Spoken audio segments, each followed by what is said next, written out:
SIOC-CDT appreciates the opportunity to provide a balanced perspective on the concerns raised regarding the Postdene Asbestos roof replacement project. In 2018, the Tsansebane local municipality requested SIOC-CDT to consider funding a project to replace the asbestos roofs on houses and structures in the Postdene area. This work was part of the municipality's integrated development plan. Nationally, around 2012, the South African government launched a national program to clear the country of all hazardous asbestos roofs.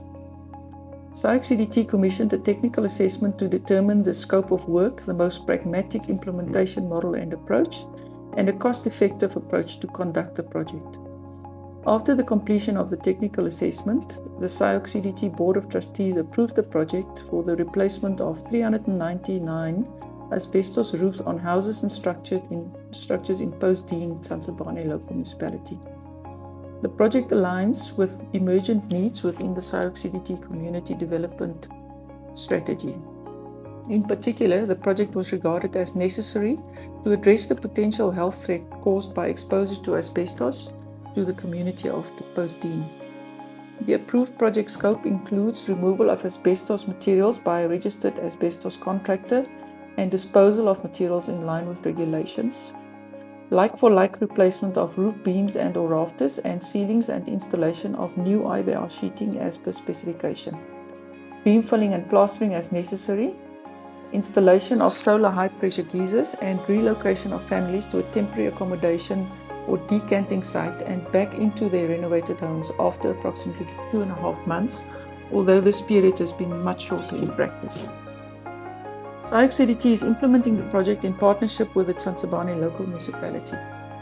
Following broad consultations with the municipality, the community of Postdene and other stakeholders such as the local SMMEs and business forums, the project was kicked off with the appointment of relevant construction professionals and a main contractor through the SIOC-CDT procurement processes, who were formally introduced to the community in March 2024. Construction started in October 2024 with the development and preparation of a decanting and relocation site to temporarily accommodate families while their houses are being worked on. The first families were relocated to the decanting site in November 2024. These families were able to move back into their homes before the Christmas break of 2024 in less than a month. So far, 126 families are back in their homes, having signed happy letters acknowledging that they are satisfied with the work done. 32 families are currently living in the decanting site. Their completed homes are being inspected and they will be able to move back within the next few days. 26 more families are preparing to move to the decanting site after its cleaning, preparation and inspection to be ready for the next occupants. The total is therefore 184 homes. The project requires significant participation of local labor and SMMEs doing construction and providing labor or services. It has hired more than 200 laborers to date and 49 local businesses have been participating in brickwork, painting, beam or rafter installation, roof seat installation, plumbing, ceiling installation and electrical work, amongst other services. 15.99 million have been spent on the procurement of building materials from local suppliers since the beginning of the project, with a target of 27 million, so we've already achieved 59% of the target. The 30% local content target requirement is being exceeded and is currently at 35%. The involvement of so many local SMMEs presents challenges, but there are 3 assurance layers during construction and repair of the houses and the structures with asbestos roofs. In addition, as is typical in the construction sector, beneficiaries do snagging and report items that need attention or that are not done to their specification and satisfaction once they've moved back into their homes. These are inspected and repaired.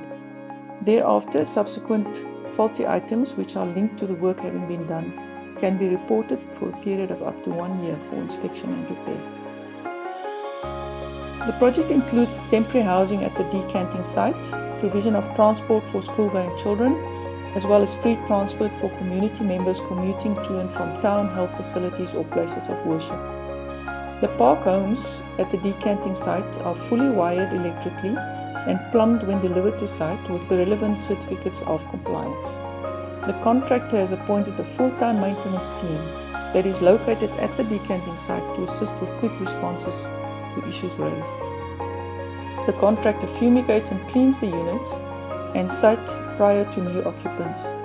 In response to the concerns raised by beneficiaries, a decision was made to implement a stronger cleaning and fumigation regime after the vacation of the units by families whose homes have been completed. This would require that the units be vacant for 1 to 2 days prior to the next occupants moving in and will be implemented going forward. A schedule of transport is displayed in each unit at the decanting site.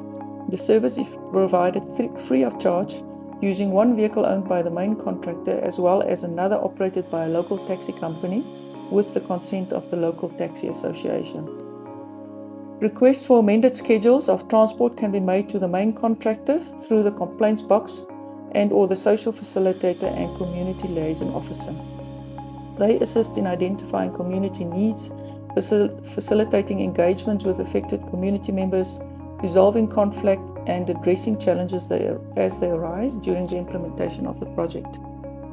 In addition to the CLO and social facilitator, community members and concerned groups have been advised to escalate their concerns or grievances to the site manager, contracts manager, and in extreme cases, the operations director to ensure that the matters are resolved. SIOC-CDT staff also holds regular engagement with the community and local businesses participating in the project. Provision of Wi-Fi and DST services at the decanting site were never part of the scope of the project. The success of the Postdene Asbestos roof removal project depends on continuous constructive engagement and collaborative problem solving involving many stakeholders and role players.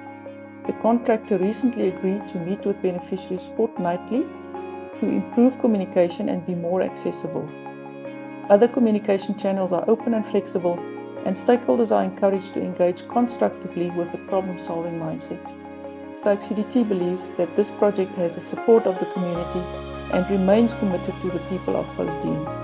We wish to execute this project in the shortest time possible to ensure healthier living conditions and minimize inconvenience caused by temporary relocation of families. Thank you.